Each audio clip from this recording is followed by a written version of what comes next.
Bien, a continuación Nicolás Manito nos va a contar los 3 puntos más importantes o las 3 cosas de más actualidad que hay en este momento en insuficiencia cardíaca. Yo creo que esto refleja por una parte bueno, pues la capacidad de Nicolás de sintetizar, pero por otra parte no es fácil encontrar 3 cosas. Algunas de ellas sí, pero otras no. Vamos a ver qué es lo que nos dice. Como nos gustan los retos y estamos por la tarde y hay que ser un poco, digamos, estimular a la audiencia, lógicamente aquí todos sabéis probablemente bastante más que yo de lo que vamos a hablar, pero precisamente como es una tertulia, vamos probablemente entre todos a encontrar todos aquellos puntos fuertes o puntos débiles. Esto no deja de ser, lógicamente, una cosa subjetiva. Decir que son los 3 puntos claves del año 2014 no es nada fácil. Quizás a lo mejor me imbuyo como expresidente de la sección y digo, bueno, me permito el escoger estos 3 y alguno me va a decir, bueno, es que a lo mejor tú estás en estos momentos muy sesgado, pero cuando uno mira en el 2014 dice, ¿cuáles son los 3 hits más importantes? Y dice, complicado, porque aquí tenemos, esto es casi como una carrera en la cual todo el mundo intenta demostrar cuál es el mejor, digamos, trial, mejor estudio, lo que más ha impactado en estos momentos a la cardiología o a los profesionales que se dedican a la insuficiencia cardíaca. Si os fijáis, muchos estudios comienzan con grandes impulsos, son los primeros en empezar, en mostrar sus primeros resultados y, lógicamente, hay estudios que a lo mejor son mucho más discretos y que probablemente van a una proyección mucho más lejana. Pero posiblemente el 2014 va a quedar probablemente como el año que nos despertó.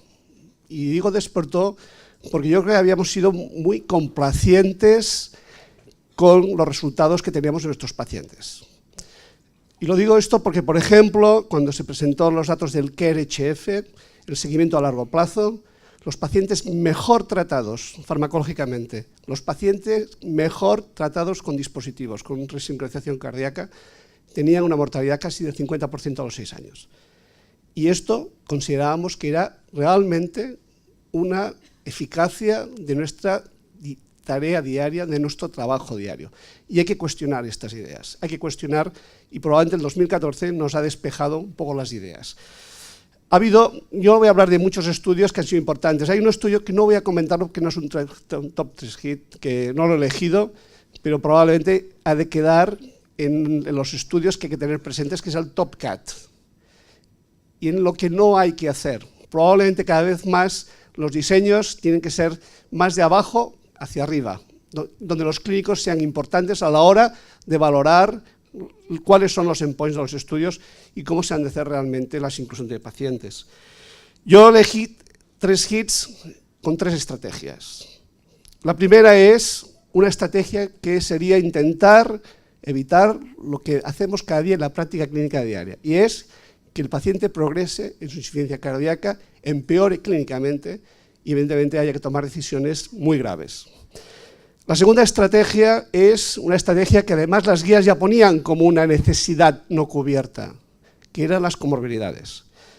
Y por lo tanto, aquello que trabajaba el tema de las comorbilidades tenía que ser un hit importante también. Y el otro es porque cada vez más la tecnología ha impactado en la insuficiencia cardíaca. De tal forma que probablemente en el futuro sea nuestro trabajo realmente muchísimo más complejo, porque vamos a tener que decidir en cada paciente qué es lo que se va a tener que hacer de una forma individualizada. Magnífico, porque los clínicos vamos a seguir teniendo trabajo durante muchos años. Y sobre todo, los residentes que estáis aquí, tenéis futuro en la cardiología y en la insuficiencia cardíaca. Y los 3 hits son, muchos ya lo podíais prever. El primero es el CZ696 y el estudio Paradigm. Más del 40% de los asistentes al Congreso Europeo de Cardiología consideraron que fue el estudio más importante que se presentó allí. Por lo tanto, yo considero que realmente tiene que ocupar el número 1. El segundo representa la estrategia de las comorbilidades.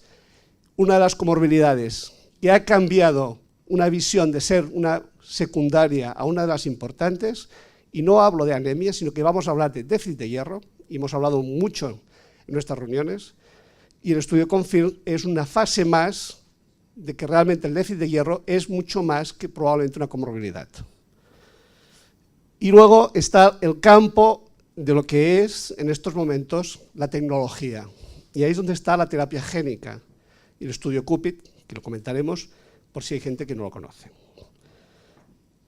Se ha hablado, yo creo que esta gráfica la habréis visto por activa y por pasiva. Efectivamente es uno de los temas claves.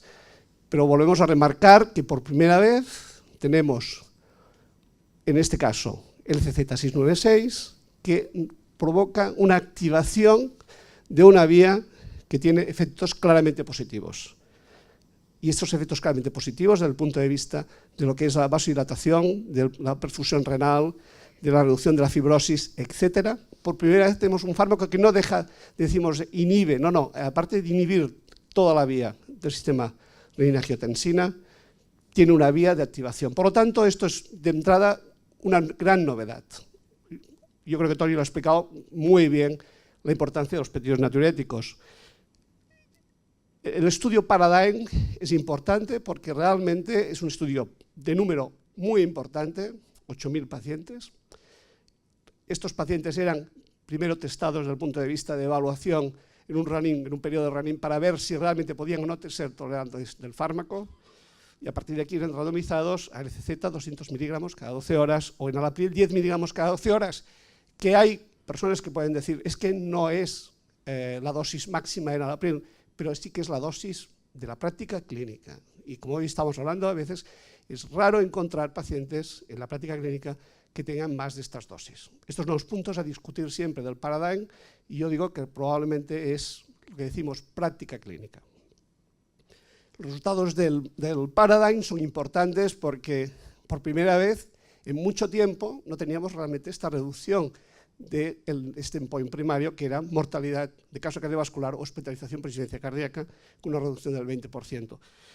Me gustó mucho comentar con el doctor Milton Packer en Barcelona, cuando nos presentaron los resultados. Tuvimos una larga charla con él y nos comentó: la mortalidad no solamente es por la reducción por insuficiencia cardíaca, hay una reducción también de lo que es la mortalidad por muerte súbita. Y otro tema muy importante para todos, la reducción de las hospitalizaciones, que es lo que buscamos actualmente en cualquier tipo de fármacos. Y si algo que buscamos también en un nuevo fármaco es la seguridad. Y en este caso había más episodios sintomáticos, lógicamente el efecto vasodilatador de lo que es la activación de los péptidos natriuréticos, pero realmente la hipotensión severa era muy pequeña en este número de pacientes. Era segura porque tenía menos elevación de la creatinina, menos elevación del potasio y no producía angioedema ni tos. Por lo tanto, estamos hablando de un fármaco que mostraba una seguridad importante. Y, como ha dicho Tony, es muy interesante porque probablemente vamos a hablar cada vez más de fármacos que estimulan el GMP cíclico. Y hablaba de la muerte súbita porque buscando yo relación entre GMP cíclico y muerte súbita, encontré trabajos de los años 80 de Kummel que estudiaban muerte súbita y realmente el GMP cíclico evita episodios de taquicardia ventricular y fibrilación ventricular. Es decir, que probablemente uno de los mecanismos por los cuales el LCZ actuaría reduciendo la muerte súbita en pacientes de insuficiencia cardíaca sería por la estimulación del GMP cíclico. GMP cíclico que es importante porque actualmente el estudio Sócrates que va en marcha, los activadores de la guanidina autociclasa son estimuladores de GMP cíclico. Sildenafilo también aumenta el GMP cíclico. Por lo tanto, estamos delante de un nuevo grupo de fármacos cuyo target será aumentar el GMP cíclico. En marcha tenemos Paragon, que es el estudio dirigido con LCZ para pacientes con fracción de eyección preservada, y los datos iniciales del Paramount marcan que puede haber datos positivos. Recientemente se ha presentado un estudio que muestra que hay menos, digamos, lesión miocárdica determinada por troponinas en pacientes tratados con el LCZ696. El otro dato que ya hemos hablado, y Josep Comín lo hace muy poco que lo ha hablado, es el tema del déficit de hierro, el CONFIRM, donde posiblemente lo más importante, es decir, tenemos una estrategia que mejora sobre todo la calidad de vida y mejora rápidamente. Lo bueno que tiene realmente el tratamiento del déficit de hierro en pacientes con insuficiencia cardíaca es su mejora rápida. Esto ya se vio en el FER-HF y también se ha visto en el CONFIRM, y la mejora es de aproximadamente unos 33 metros, que muchas veces la gente dice, es mucho, es poco. A partir de un 10% de lo que sería el conseguido por los pacientes, se consideraría un aumento significativo. Por lo tanto, podríamos hablar que sí que efectivamente sería significativo aumentar estos 33 metros en los pacientes que son tratados por déficit de hierro. Recordar que el CONFIRM también mostró una reducción de la hospitalización y de las hospitalizaciones recurrentes, y también mostrar que los trabajos que hacemos conjuntamente, y estos son datos del consenso que estamos haciendo la sección con la Sociedad Española de Medicina Interna, con Luis Manzano, que está como coordinador de este tema también conmigo, y hemos trabajado en nuevos algoritmos de diagnóstico, como el que tenemos aquí, donde se basa especialmente en la determinación inicial del índice de saturación de la transferrina, y a partir de aquí decidir según la ferritina si el paciente tiene déficit de hierro o no, y a partir de aquí también tener un esquema posológico basado en que si actualmente pues si todo el mundo tiene Ferinjet, si no, lógicamente la otra opción sería sacarosa, y a partir de aquí las pautas del CONFIRM. Es decir, que también, ya digo, en estos momentos el consenso SECSEMI va, lógicamente, también a apoyar digamos, estrategia de apoyar lo que es el déficit de hierro como una de las comorbilidades, y que ya no es tan comorbilidad, que probablemente es más también, y puede entrar dentro de la fisiopatología de la insuficiencia cardíaca. El último hit sería la terapia génica. Se conoce bien que el SERCA2, una enzima que es básica para la homeostasis del calcio, básico también para la contracción miocárdica, está reducida en los pacientes con insuficiencia cardíaca. Mediante la inyección intracoronaria de un plásmido viral que se introduce a nivel del mRNA del paciente, se logra inducir la formación de SERCA2. Esto es un virus que además no es infectivo, por lo tanto no hay ningún problema para el paciente, y esto facilitaría que el paciente pudiera recuperar su contractilidad. El SERCA2, el trial, es el CUPIT, en el cual 39 pacientes les hicieron inyecciones intracoronarias, 3 dosis en total, de este plásmido viral que facilitaba el aumento de SERCA2 en 3 diferentes dosis. La dosis con más concentración de plásmido viral para poder aumentar el SERCA2 tuvo un efecto positivo desde el punto de vista de la fracción de eyección, tuvo un efecto positivo sobre una reducción de los diámetros ventriculares, por lo tanto, efectos positivos sobre el remodelado ventricular. La máxima dosis tenía menos eventos clínicos, menos mortalidad, y recientemente se han presentado los seguimientos a 3 años, y es muy interesante porque se ve actividad viral a los 3 años. Significa que el virus mantiene esa actividad replicatoria a nivel de lo que es la formación de SERCA2, y por lo tanto a los 3 años se ve claramente como las dosis altas de la administración del plásmido viral realmente reduce los eventos de forma significativa, y por número no es significativo la mortalidad, pero sí que hay menos mortalidad. Por lo tanto, realmente estamos en una línea donde la terapia génica hoy día puede ser una de las estrategias de tratamiento para nuestros pacientes. Voy acabando con una imagen que a mí me gusta cada día más. Yo creo mucho en la reparación del corazón. Mira que hago trasplante desde hace más de 25 años. Y para mí siempre el trasplante no deja de ser un fracaso, finalmente, la terapia médica como buen clínico. Y esta es la estrategia posiblemente de futuro. Tenemos asistencias ventriculares mecánicas que nos pueden permitir a que el corazón tenga un reposo de los meses o años que queramos. Estas asistencias ventriculares, en este caso es el hardware, podéis ver que realmente son unas asistencias portables, teóricamente no muy dificultosas de implantar, muy caras, lamentablemente, todavía, pero esto hace que el paciente pueda ser soportado mecánicamente mientras nosotros actuamos sobre ese corazón deficiente.